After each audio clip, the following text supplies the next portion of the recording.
Bismillahirrahmanirrahim. Assalamualaikum warahmatullahi wabarakatuh.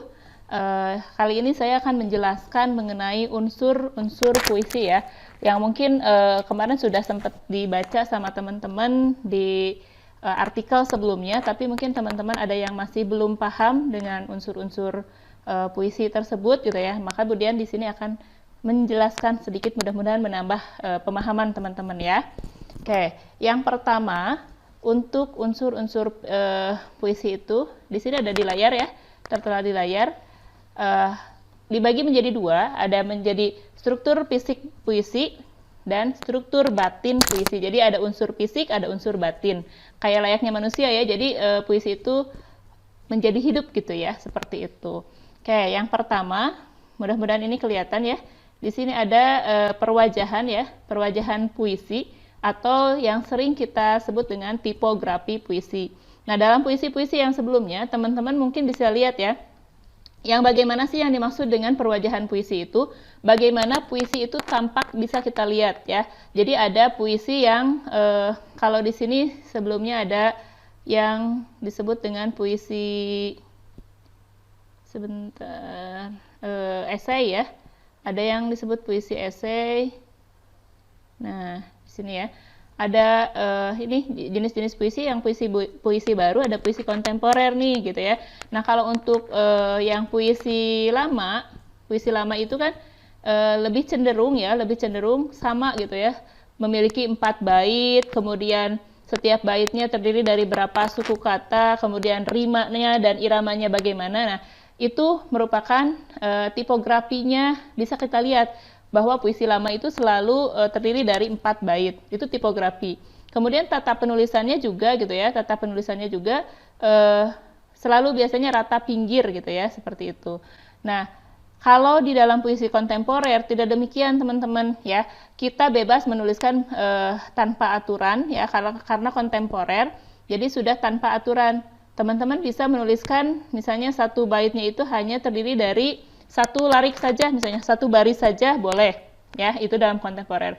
Kemudian ada juga yang puisi dulu itu pada era tahun 2000-an ya, sempat muncul puisi kontemporer yang judulnya puisi kotak. Itu justru hanya kotak saja, hanya begini saja,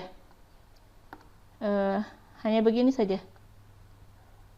Oh, ini tidak kotak ya, saya ternyata menggambarnya. Ya, hanya begitu saja. Ini puisinya judulnya di atas kotak gitu. Di bawahnya hanya gambar kotak seperti itu. Itu termasuk ke dalam puisi ya, di era itu diperbolehkan gitu, seperti itu. Kemudian ada juga yang puisi titik. Maka hanya titik, dari mulai titik 1 ya, titik begini 1 gitu ya.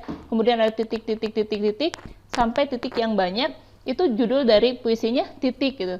Saya entah waktu itu mungkin jadi bahan perdebatan ya di kalangan penulis puisi, tapi tidak jadi masalah karena itu termasuk ke dalam tipografi pada puisi kontemporer. Nah, tapi yang memang banyak dipakai oleh para penulis puisi itu memang yang hampir yang puisinya puisi naratif ya, puisi naratif, kemudian puisi deskriptif, itu yang banyak dipakai sama penulis puisi sampai sekarang gitu ya. Jadi tipografi itu bagaimana cara penyair menuliskan puisi itu. Setiap baitnya mau 1 larik, mau 3 larik, mau 1 larik itu, 1 bait itu dari atas sampai bawah misalnya, semuanya gitu ya, 1 bait gitu ya, tidak ada penggalan-penggalan. Itu bebas, tergantung pada penulisnya, itu tipografi. Kemudian yang kedua ada diksi. Untuk struktur fisik itu ada diksi. Diksi sudah jelas ya, pilihan kata. Kata-kata yang digunakan dalam puisi itu tidak sama dengan kata-kata yang digunakan pada cerpen ya. Tidak sama dengan kata-kata yang digunakan pada drama gitu. Kalau pada drama, pada cerpen itu lebih cenderung pada bahasa sehari-hari gitu ya. Nah, diksi ini nanti akan nyambung dengan yang selanjutnya nih, ada kata konkret, kemudian ada juga yang paling bawah itu di sini harusnya ada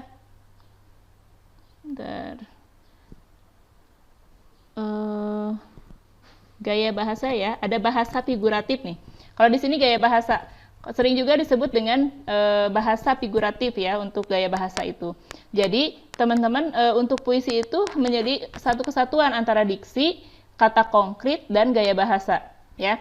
Nah diksi itu sendiri apa? Kata-kata pilihan. Contoh misalnya gini, untuk misalnya kata melihat ya, kata melihat. Melihat itu melihat ya. Kata melihat itu banyak padanan katanya. Misalnya ada kata memandang, ada kata menonton, gitu ya. Ada kata menatap, ya. Nah, misalnya ketika kita akan menggunakannya sebagai diksi pada puisi, mana nih yang enak digunakan ketika kita misalnya sedang melihat langit? Apakah melihat langit, memandang langit, ya, menatap langit, misalnya? Nah, itu diksi yang menatap, melihat ini dipilih.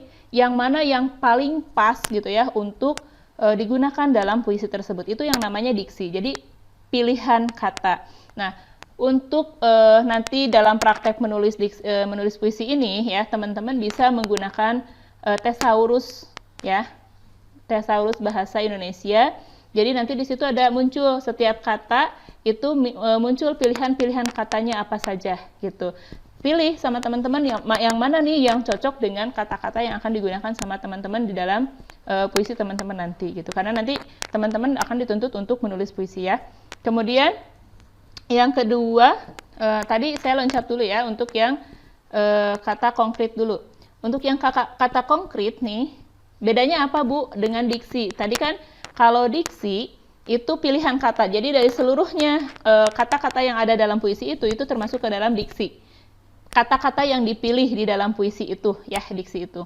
Nah, kalau kata konkret apa? Kalau kata konkret itu kata-kata yang kalau kata itu digunakan, maka bisa menimbulkan imaji. Nah, ini ke sini ya, nyambungnya. Jadi, kalau kata konkret ini, kalau kita menggunakan kata itu, ya, maka akan memunculkan imaji. Imaji itu apa? Gitu ya. Imaji itu adalah daya hayal kita. Daya yang berkaitan dengan panca indera kita ya. Imaji itu ada imaji taktil ya.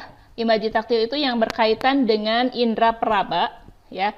Jadi contoh misalnya gini, ketika Budian menyebutkan kata bergandengan tangan ya. Kata bergandengan tangan, berpukulan ya. Itu pasti yang kebayang sama teman-teman itu adalah ada orang yang sedang saling berpegangan tangan gitu ya. Ada orang yang sedang berpukul-pukulan itu. Nah, itu imaji taktil berkaitan dengan indera peraba. Tapi kalau imaji taktilnya berkaitan dengan indera perasa ya, indera perasa di situ imaji taktilnya itu misalnya contoh begini. Rasanya tapi bukan rasa yang di mulut ya, tapi rasa yang di hati biasanya. Contoh misalnya untuk kata-kata pahit sekali kata-katamu misalnya. Pahit kata-kata di situ itu bukan rasa ya yang muncul, tapi di dalam hati gitu, seperti itu. Nah, itu untuk imaji taktil ya. Kemudian ada imaji auditori. Jadi auditori itu pendengaran ya. Jadi kalau kita memunculkan kata dalam puisi kita ya, kata yang berkaitan dengan pendengaran, maka kita ketika membaca puisi itu akan merasa sedang mendengarkan. Contohnya apa? Contoh misalnya gemericik air ya. Ketika ada kata-kata gemericik air, maka yang dalam bayangan kita, hayalan kita yang muncul adalah kita sedang membayangkan air yang mengalir ya dari yang tinggi ke yang rendah, tapi kecil gitu airnya gitu ya. Bukan air yang ngegelontor gitu, bukan, tapi air yang sedikit tapi netes-netes gitu ya. Bukan netes-netes juga sih, mengalirnya itu kecil gitu, seperti itu. Itu akan kedengeran suaranya itu bergemericik gitu, seperti itu. Nah, itu termasuk ke dalam imaji auditori. Kemudian untuk imaji satu lagi yaitu ada imaji visual ya, imaji visual. Contoh misalnya imaji visual kalau misalnya kita menggunakan kata-kata dalam puisi kita itu daun bergetar. ya. Nyiur melambai-lambai, ombak berkejaran, gitu ya. Seolah-olah kita sedang melihat daun yang bergerak-gerak, gitu ya. Seolah kita sedang melihat daun kelapa yang sedang bergoyang-goyang, gitu. Seperti itu. Itu adalah imaji visual, gitu. Seperti itu. Itu jadi saling berkaitan ya, teman-teman, dari diksi, kemudian kata konkret, kemudian ke imaji. Nah, nyambung lagi nih ke gaya bahasa atau bahasa figuratif. Karena apa? Gaya bahasa atau bahasa figuratif ini, gitu ya, ini pembentuk ruhnya dari puisi ini, gitu. Jadi kalau misalnya tadi kita sudah memilih diksinya, sudah memunculkan imajinya, sudah memilih kata konkretnya, maka sebetulnya kita akan merangkai sebuah gaya bahasa, gitu. Gaya bahasanya apa? Banyak gaya bahasa yang harus dipelajari ya. Jadi, tapi biasanya kalau di dalam puisi ini, yang sering banyak digunakan adalah metafora, misalnya ya. Metafora itu perbandingan langsung. Kemudian personifikasi, tadi ya kayak misalnya kemudian menggunakan kata-kata nyur, melambai-lambai, ombak berkejaran gitu ya. Itu adalah personifikasi. Kenapa personifikasi? Karena dia benda mati, benda yang bukan manusia itu dianggap hidup, seperti itu gitu ya.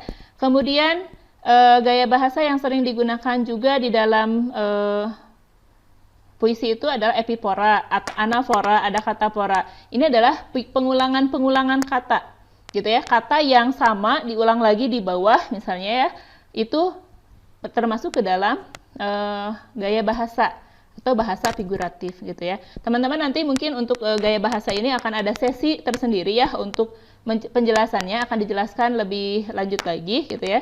Karena memang tidak bisa dengan sendirinya ini, kemudian hanya mengulas di dalam unsur-unsur fisik puisi aja, gitu ya, seperti itu. Nanti setelah pembelajaran ini teman-teman akan membaca atau akan membuka di web mengenai gaya bahasa ya, khusus gitu, seperti itu. Oke, baik, untuk rima ya. Ada rima dan irama nih. Rima dan irama. Rima itu apa? Rima itu adalah bunyi akhir setiap kata. Ya, bunyi akhir setiap kata di mana? Di akhir kalimat atau di akhir larik. Itu adalah rima. Nah, sedangkan irama, iramanya sendiri itu yang ditimbulkan ya. Nada yang ditimbulkan dari rima-rima yang sudah kita buat itu. Misalnya ada na, ti, na, la, misalnya seperti itu. Seperti contohnya misalnya kita lihat ya. Di sini kalau nggak salah ada puisinya Sapardi nih, Sapardi Djoko Damono yang ini ya. Kita lihat, aku ingin mencintaimu dengan sederhana, dengan kata yang tak sempat diucapkan kayu kepada api yang menjadikannya abu, gitu ya. Nah ini adalah na di sini, kemudian di sini ada bu, ya. Di sini ada api, di sini ada bu. Itu adalah rimanya, ya, rimanya. Iramanya itu sendiri, gitu ya. Ini yang ditimbulkan dengan kata na, pi, bu. Itu bagaimana ketika itu dibacakan, seperti itu, ya. Itu adalah salah satu contoh dari rima. Kemudian selanjutnya kita ke unsur batin. Ya, unsur batin puisi. Untuk unsur batin puisi itu ada 4 ya, beda dengan cerpen, beda dengan drama. Kalau di dalam cerpen, dalam drama itu ada 6 ya. Tapi kalau di sini ini ada 4. Yang pertama tema, sama ya. Dalam setiap karya sastra tema itu pasti ada. Kenapa tema pasti ada? Karena memang di dalam setiap karya sastra itu ada hal yang ingin disampaikan oleh pengarang kepada pembacanya, gitu ya. Nah, ini terkait dalam tema, tentang apa sih yang ingin disampaikan itu, gitu. Itu ya untuk tema. Kemudian yang kedua ada rasa. Rasa itu ada feeling. Jadi sebetulnya tidak semerta ya, tidak hanya begitu saja nulis aja gitu. Enggak begitu sebetulnya. Ketika seorang penulis puisi menuliskan puisinya, menuliskan larik-lariknya, gitu ya, itu bisa jadi dia sedang menyampaikan perasaannya, gitu. Jadi dalam setiap puisi itu pasti ada rasa, ada feelingnya. Nah, tugas dari pembaca adalah menerima dari perasaan penyair itu. Nyampe enggak? Nah, masalah nyampe atau tidaknya bagaimana ke dalam penghayatan dari si pembaca itu sendiri. Kemudian yang ketiga ada nada. Kenapa jadi ada nada ya? Tadi kan kita sudah bahas nih di unsur fisik saja gitu ya. Itu sudah dibahas rima, kemudian jadi munculnya ada irama. Dari irama kata-kata itu ya, setiap kata dalam setiap lariknya juga gitu, itu bisa memunculkan nada. Jadi kalau misalnya sudah kita menemukan rasanya atau feelingnya, maka nadanya juga akan kita terima gitu ya. Bagaimana sih dari kata-kata ini nadanya seperti apa gitu. Itu nada itu yang dalam puisi itu adalah apa ya, genrenya ya. Jadi jenisnya puisi ini maksudnya seperti apa sih? Maksudnya ke arah mana gitu, seperti itu. Nah, kemudian yang terakhir adalah amanat ya. Amanat atau tujuan maksud ya. Ini dari pengarangnya itu dia menuliskan hal itu untuk apa? Seperti itu. Itu teman-teman untuk penjelasan dari unsur-unsur fisik dan unsur-unsur batin dari sebuah puisi. Assalamualaikum warahmatullahi wabarakatuh.